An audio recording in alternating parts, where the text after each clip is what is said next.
On Friday, we bring you StoryCorps. This national oral history project is collecting interviews from everyday Americans about who they are and where they came from. Lourdes Sereno Markley was born in the Philippines. As a young woman in the 1960s, she was determined to attend college in the United States. She recently spoke with her daughter, Julia, about the bold move that made it happen. I applied to Seattle University in Seattle, Washington, and having been accepted, there was a delay in my student visa. So, knowing the power of politics, I wrote President John F. Kennedy an aerogram letter, I'm sure it's in the archives, and asked him if he could help me go to America faster so I won't be late in school.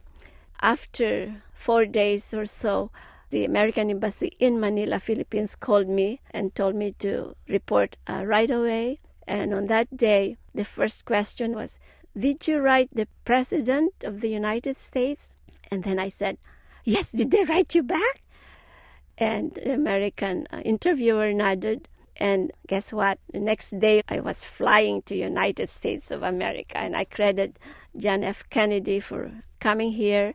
And since he's a Democrat, I decided to be Democrat ever since. Can you tell me about one of the hardest times in your life?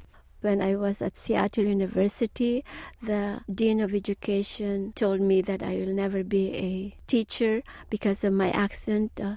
So I took some speech classes. I took advantage of the American guys and asked them to correct me by reading a poem before I date. So I did it. I'm a school teacher until now.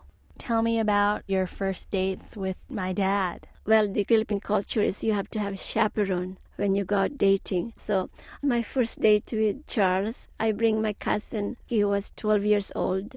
And Charlie said, "I'll never date you again if you bring your cousin. He eats more pizza than I do. I have to pay for his drinks and movies." Well, guess what? I decided I'd like to go dating alone, so I did that. That was fun.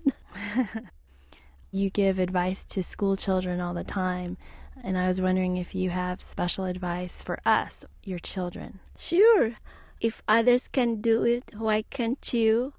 And believe in yourself. Well, Mom, I really have learned a lot from you, and I love you. Thank you very much. I love you too, and I'm proud of you. Thank you, Mom. Julia Markley with her mother, Lourdes Markley, from StoryCorps in New York City. These interviews are archived at the Library of Congress. Schedule your interview at npr.org. Major funding for StoryCorps comes from the Corporation for Public Broadcasting.